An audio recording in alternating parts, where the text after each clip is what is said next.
Oke, jadi aplikasi yang kita gunakan untuk tugas kali ini yakni Dolibar. Dolibar ini merupakan aplikasi ERP dan CRM yang sifatnya open source dan emang didesain buat UMKM, freelancer dan juga organisasi buat mengelola berbagai aspek operasional bisnis mereka. Nah, di situ ada beberapa fitur, berbagai fitur diantaranya manajemen pelanggan atau CRM, kemudian penjualan dan faktur, kemudian manajemen produk dan stok, akuntansi dasar, manajemen proyek, SDM atau HRM, kemudian point of sale, kemudian e-commerce integration. Nah, kenapa kita milih Dolibar? Yang pertama open source dan gratis, jadi dapat digunakan secara bebas. Kemudian yang kedua modular, di situ ada fitur yang bisa diaktifin dan dinonaktifin. Kemudian yang ketiga web based, jadi secara instalasi dan akses juga lebih mudah. Kemudian multi user dan multi bahasa, jadi bisa digunakan di berbagai bahasa. Yang terakhir komunitas dari Dolibar itu sendiri lumayan aktif.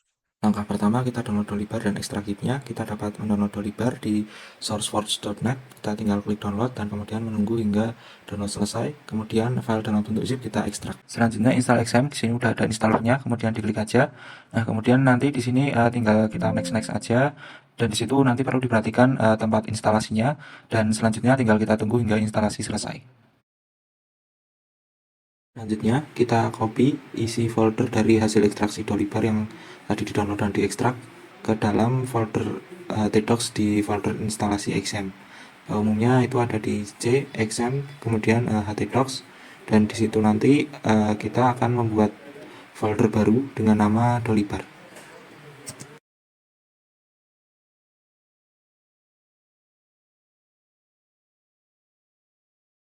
Kemudian kita perlu membuat config.php kosong di folder config dalam htdocs Dolibar. Nah, itu tinggal klik kanan, klik dokumen teks, kemudian kita buat conf.php. Selanjutnya kita buka XM, kemudian kita start MySQL dan Apache. Selanjutnya kita akses localhost/dolibar/htdoc untuk melakukan instalasi di dashboard Dolibar. Kemudian kita tinggal mengikuti step instalasi dari webpage Dolibar. Nah, tampilan pertama di sini ada detect language dan juga next step. Anda bisa mengubah detect language ke Indonesia atau tetap ke Inggris seperti defaultnya. Kemudian ketika sudah, kita bisa mengklik tombol next step. Di page selanjutnya Anda akan menemui peninjauan prasyarat dari Dolibar. Ini buat checking. Kemudian jika scroll ke bawah ada tombol mulai, kemudian bisa diklik. Ketika sudah mengklik tombol mulai, di sini akan ada beberapa isian yang harus diisi kayak routes, kemudian apakah buat basis data, kemudian ada username dan juga password.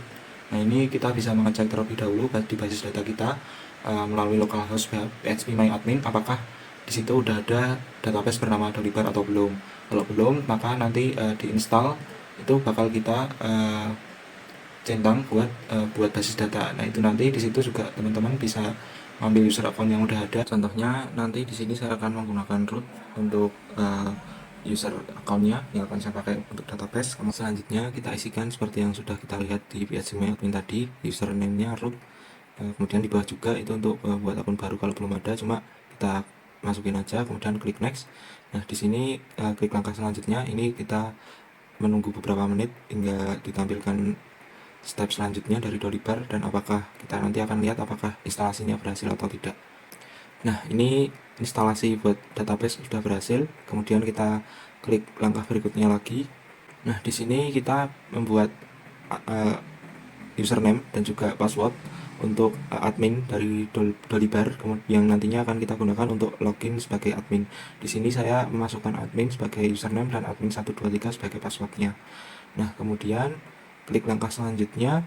Di sini nanti kita akan mendapat notifikasi bahwa user admin telah berhasil dibuat dan kemudian akan diarahkan ke page untuk login sebagai admin. Nah, ini tampilan kalau kita berhasil login sebagai admin. Nah, instalasi Dolibar sudah selesai. Di sini saya menjadi Dita Darmawan pada matkul IAI. Saya bertugas untuk membahas user management, inventory tracking, dan financial reporting dalam kasus IAP.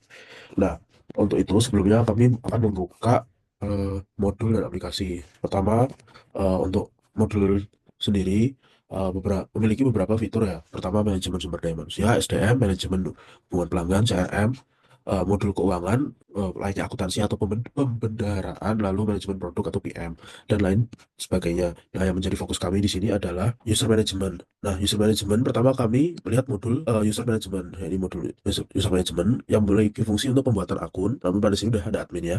Lalu selain pembuatan akun adalah role, penentuan role, dan serta reset password. Nah, alur kerja sendiri, admin membuat user baru dengan mengisi data, lalu ada menetapkan role seperti admin, sales, inventory, finance, atau lain dan sebagainya. Lalu user dapat menerima notifikasi email untuk verifikasi pembuatan password. Yang menjadi temuan kami adalah antarmuka form itu cukup intuitif ya, di mana filter susun rapi dalam satu halaman atau single page nih, seperti ini. Lalu, namun akses dari permission granular atau semisal contohnya itu akses submodul laporan masih terbatas, perlu tambahan opsi custom. Kayak misalnya ini penulisan anggota, nama grup, misalnya kami ini terus apa HRM dan lain-lain masih bisa banyak yang bisa dieksploitasi. Lalu untuk dokumentasi API untuk manajemen user lengkap, mempermudah integrasi dengan SSO internal.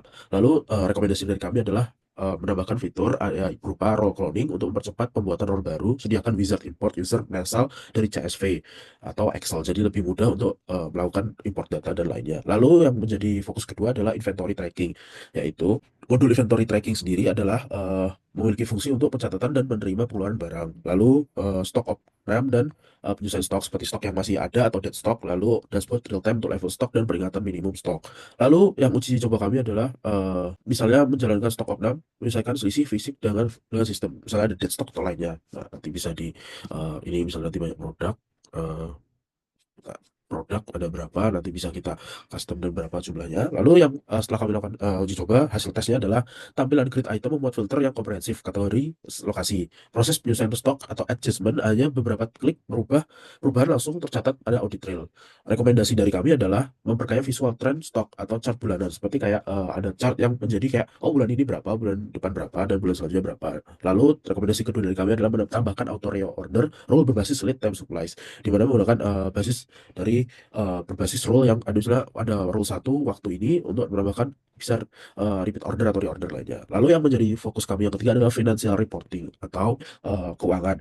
Eh, Fungsi utama adalah untuk neraca, balance sheet, atau ya pada manajemen keuangan kan ada laba rugi, arus kas, eh, laba rugi atau misalnya profit dan lainnya. Lalu konsolidasi dengan multi cabang atau multi mata uang atau multi eh, variabel. Lalu untuk ekspor laporan ke PDF atau Excel sehingga mempermudah pengguna ERP untuk melakukan beberapa fungsi seperti nanti ada di tagihan atau pembayaran. Lalu hasil temuan kami, laporan dasar dapat di-generate kurang lebih 5 detik untuk 500 transaksi. Di mana itu untuk sangat apa ya? Udah sangat cukup untuk jangka untuk perusahaan kecil atau lainnya yang berbasis UMKM atau bisa dibilang menggunakan sistem Dolibar. Nah, eh ada lalu temuan kedua kami adalah antarmuka filter periode dan cabang mudah untuk dikonfigurasikan. Namun memiliki kekurangan yaitu tidak ada drill down langsung dari angka total ke transaksi. Lalu rekomendasi dari kami adalah implementasi fitur drill down atau audit analisis mendalam. Lalu yang kedua, sediakan template laporan custom, misal laporan proyek atau dari departemen, sehingga mempermudah misalnya UMKM atau pengguna lainnya yang masih dalam skala kecil atau memiliki kapasitas sistem yang rendah, bisa dapat memudahkan dalam outputnya, sehingga sudah ada kayak laporan customnya gitu. Untuk kelebihannya juga karena kami menggunakan Dolibar, dapat mendukung multi language atau multi bahasa. Mudah lainnya cukup dengan database saya cukup menggunakan PHP dan MySQL, jadi sangat mempermudah. Lalu ini adalah fitur-fitur di mode keuangan, akuntansi atau pembendaraan atau treasury. Nah, ini ada akuntansi, pembayaran dan lainnya. Sekian dari saya.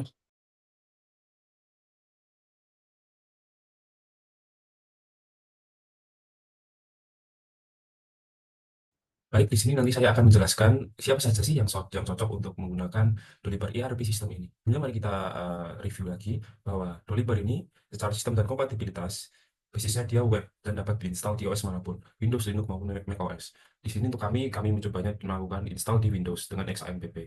Kemudian untuk requirements specification-nya cukup kecil, kiranya untuk semua PC bisa menggunakan Dolibar ERP system.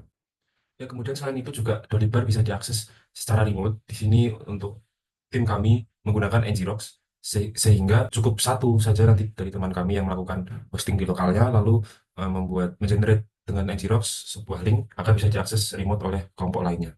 Kemudian untuk fitur utama yang sudah dijelaskan sebelumnya, pada intinya tes sudah sangat cukup dan sangat lengkap dengan 4 fitur yang mendasar seperti manajemen terkait finance, kemudian inventory product, manajemen proyek, serta manajemen human resource. Dolibar ERP sistem ini cocok untuk siapa saja sih?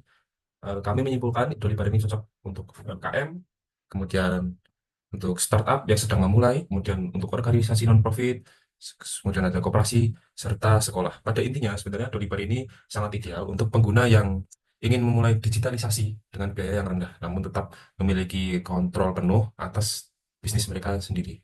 Siapa sih yang kurang cocok untuk menggunakan Dolibar ini? Pertama ada big company dengan sistem yang kompleks, kemudian yang kedua ada user yang membutuhkan fitur yang sangat canggih. Karena Dolibar ini tidak sekompleks ERP enterprise yang lain seperti SAP, Oracle, atau mungkin Odoo. Sehingga Dolibar ini kurang cocok untuk organisasi besar yang sudah sangat kompleks prosesnya. Jadi kesimpulannya sebenarnya Dolibar ini merupakan sistem yang sangat layak dicoba. Pertama karena dia open source dan gratis, kemudian instalasinya mudah, di OS manapun bisa, seperti Windows contohnya yang banyak orang gunakan. Yang ketiga, dia modular dan fleksibel. Dan yang keempat, komunitasnya aktif dan dokumentasinya lengkap. Melalui website resmi Dolibar, dinyatakan bahwa pengguna aktifnya sekitar 1 juta dengan dominasi penggunanya di area wilayah Eropa. Baik, sekian dari review ERP sistem kami yang kami pilih, ya ini terutama Dolibar. Banyak kurangnya mohon maaf dan terima kasih.